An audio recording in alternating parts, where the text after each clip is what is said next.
Welcome to Our Girl Relationships. We talk about the problems people face in their day to day lives. Let's start with the video.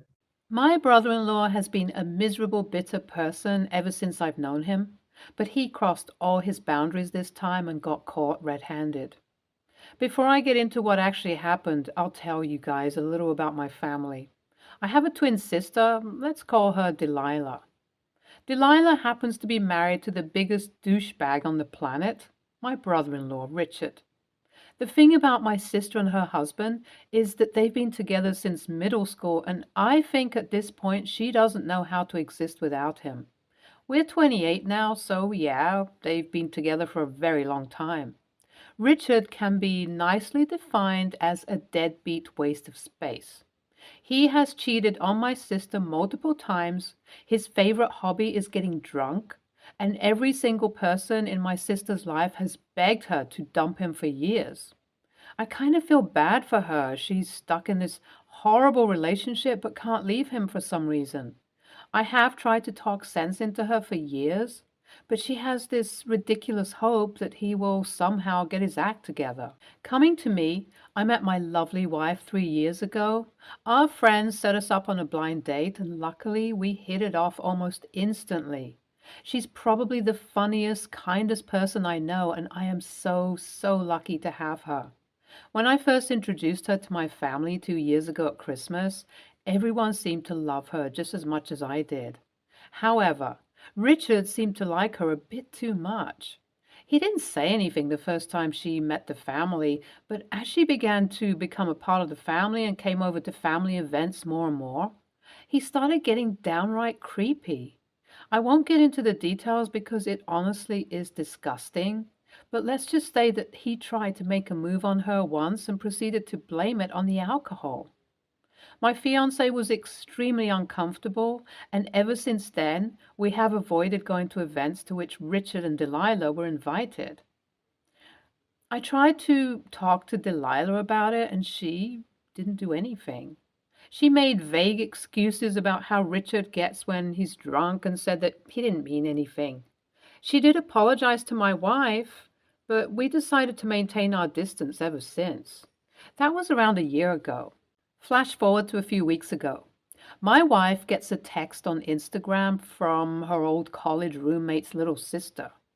The message said that she had something urgent to talk about and would appreciate it if my wife could call her ASAP. She told me about it, and we were really curious about what it might be.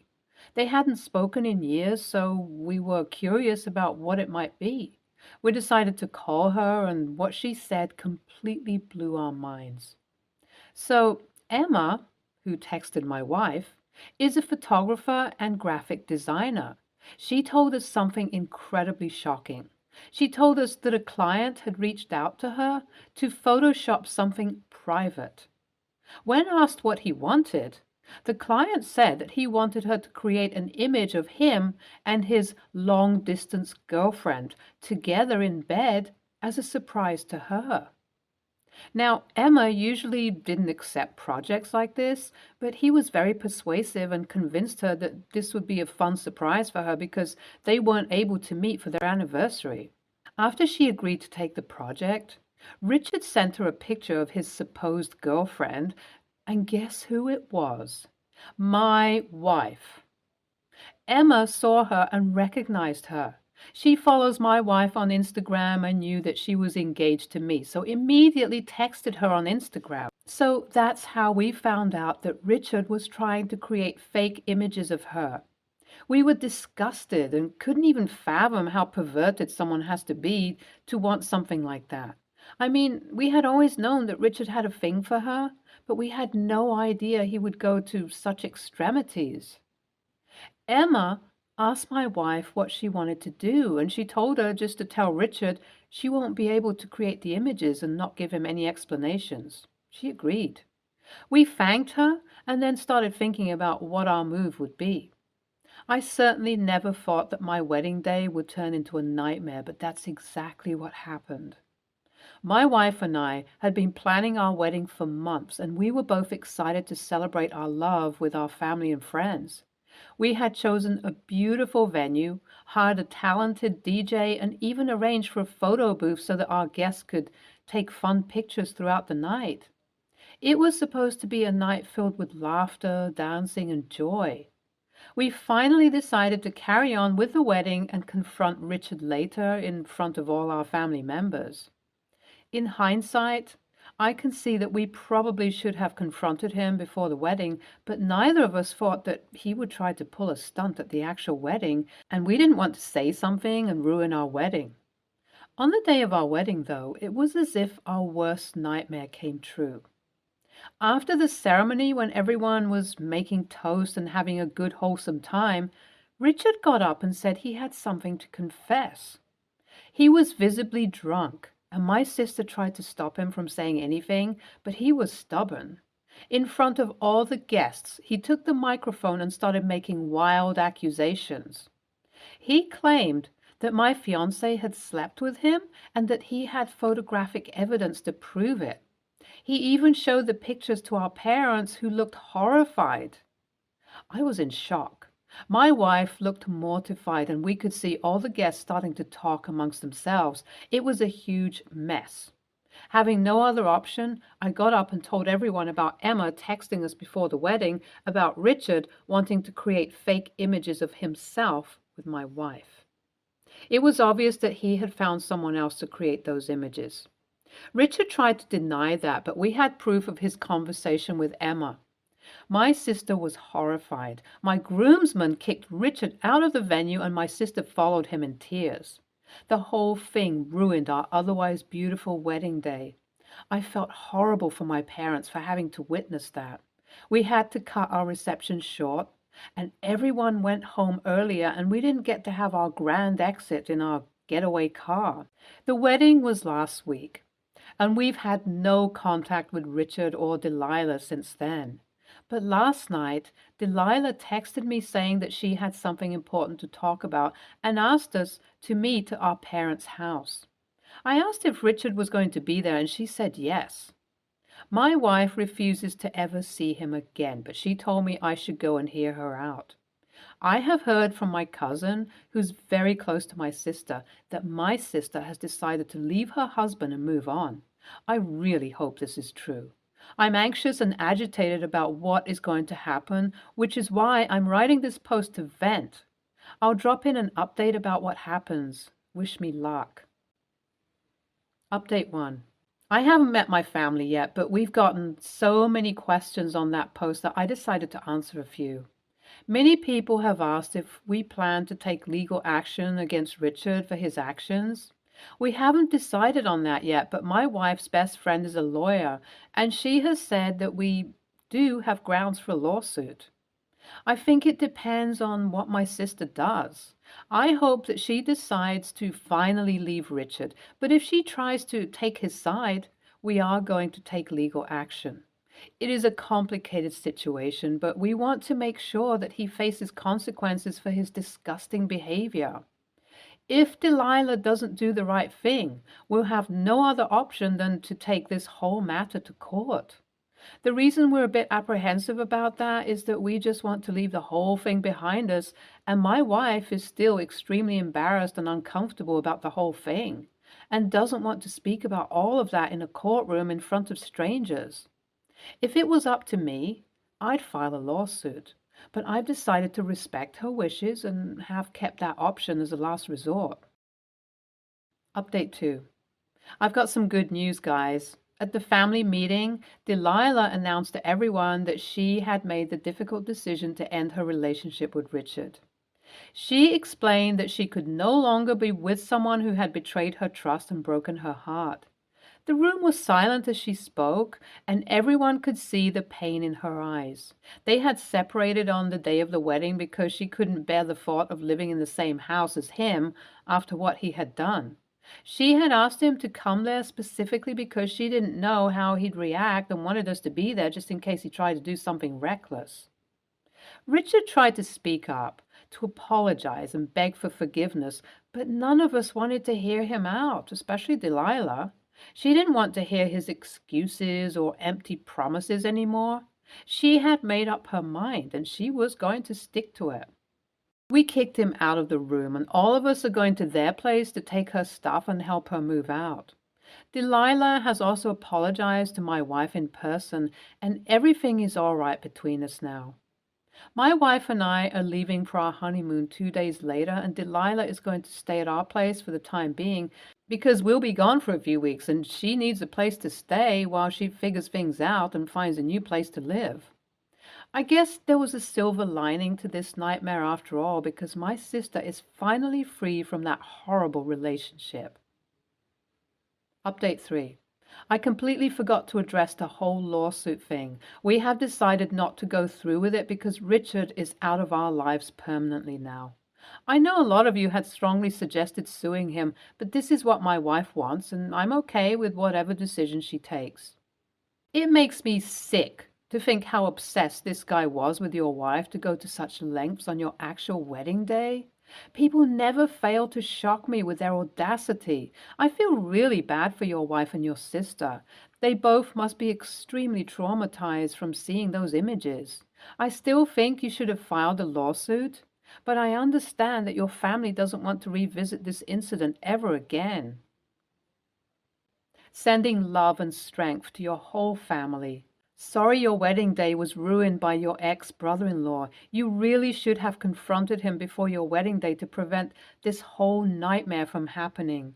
But all's well that ends well, I guess. Next story. So my niece, Carmen, had her 11th birthday last week. A few months ago, she texted me that she would like a pair of Nikes, which were around $150 for her birthday. I budgeted $150 for it.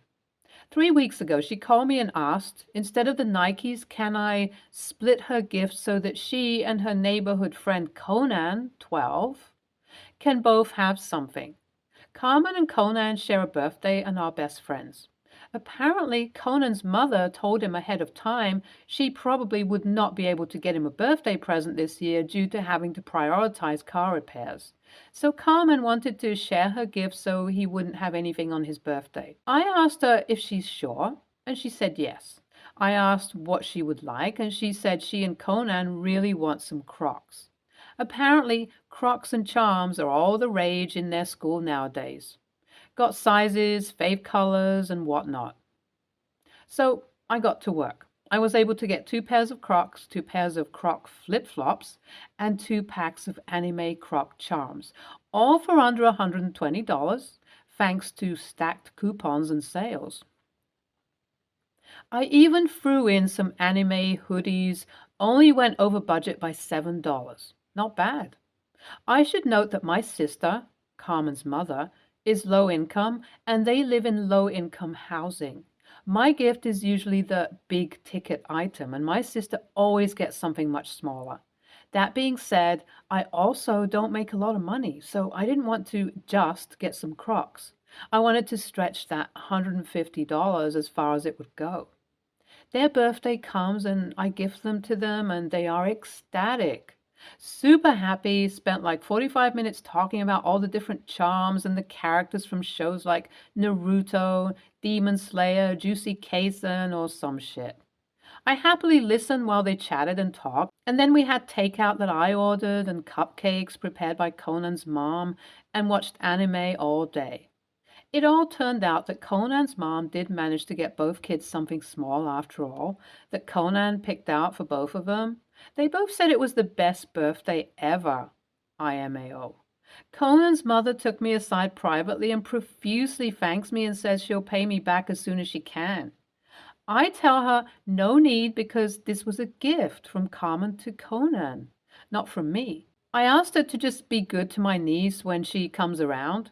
She asked if she can thank me by cooking dinner, so I'll be coming over for dinner sometime. Later that day, my sister sees the gift and is irate.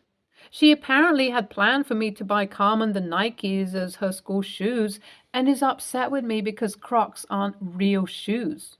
I asked if they are not allowed to wear Crocs to school and she said they are. So I said she can just wear them to school. It doesn't seem to be a big deal to me. The kids are happy and had a great birthday. That's all that should be important. She absolutely disagrees and is still upset with me weeks, days, not weeks, later. AITA? NTA, your niece will probably need sneakers for gym class or colder months, but that's not your responsibility. If your sister was hoping you'd provide Nikes, she should have told you so. And even then, it wouldn't be an obligation. I think what you did was great. NTA, your niece asked for a specific gift and asked if she could reduce her gift to be able to share with her friend. That's one amazing young person, and you are an amazing aunt for supporting her to do something so selfless and inclusive.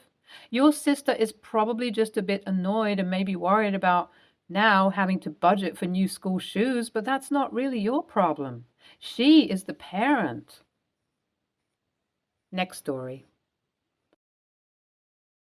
Things have been tough at home, I won't deny. Anyhow, this one makes so little sense to me. I'm hoping someone can help me see if I am indeed the a-hole.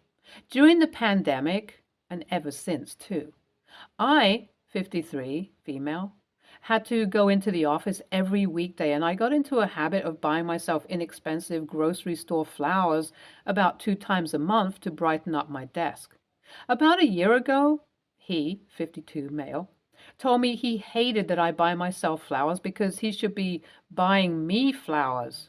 I honestly thought he was joking, but I told him he can always buy me flowers and left it at that. This past week, I was particularly happy with my choice of stems and my arranging skills, and since it's a long weekend and I still wanted to enjoy them, I brought them home. Tonight after dinner, he asks, "Who bought you those?" And I joked, "My best friend and biggest fan, me." And I kid you not, he was livid. Like he really believes I should not buy myself flowers. He somehow thinks, I don't know, I'm buying flowers to make him feel bad. I tried to tell him again that he can always buy flowers, there is no such thing as too many, and that my buying flowers to enjoy at work has nothing to do with him. But he started raising his voice and getting really angry, saying this has been going on for a long time and this is just another example of how I make him feel less than. Help me out. Is there something I'm missing? AITA? Edit. He bought me a beautiful elaborate flower arrangement 2 years ago for our anniversary, and he has bought me potted flowers and fruit trees for the yard as gifts. He got pretty mad at me that I don't spend enough time picking the fruit or tending the flowers, which I get. I tried to assure him that I really do appreciate the gestures, but I have a tough time keeping up with outdoor gardening on top of full-time work. And, to be honest, my other interests, which take me out of the house a lot, since honestly, home feels pretty toxic right now. He works part-time and is in charge, his words, of the outdoor upkeep. We've had conversations about getting professional landscaping and an irrigation system, etc., but he has yet to move out on anything. I feel like if I were to ask again, he'd feel like I was nagging. He started planning for building a fence 6 months ago and has yet to put one screw into one board. Oh, and tomorrow is our anniversary too. NTA. This is him trying to guilt you into lowering your standards for your own life and happiness because he can't be bothered to make any effort for you. His lack of effort speaks loudly of how he feels about you. His hatefulness about you loving yourself also speaks loudly of his believing you don't deserve nice things. Screw him and the horse he rode in on. Buy yourself a bigger bunch of flowers from now on. NTA, people buy flowers for themselves all the time. They buy them as you do for work, and they buy them to decorate their homes. Even though your husband is acting like it, there is no law or rule that says flowers have to be bought by someone for their partner. I don't know why your husband's getting so insanely upset, but whatever his reasons for being so bothered, that is his problem to deal with, not yours. And obviously, if he really wants you to stop buying flowers for yourself, then he could make it a priority for himself to go to the grocery store twice a week and buy you flowers. Seems like a simple solution to a self-made problem that your husband has dreamed up in his head. Stay tuned for more stories from our girl relationships.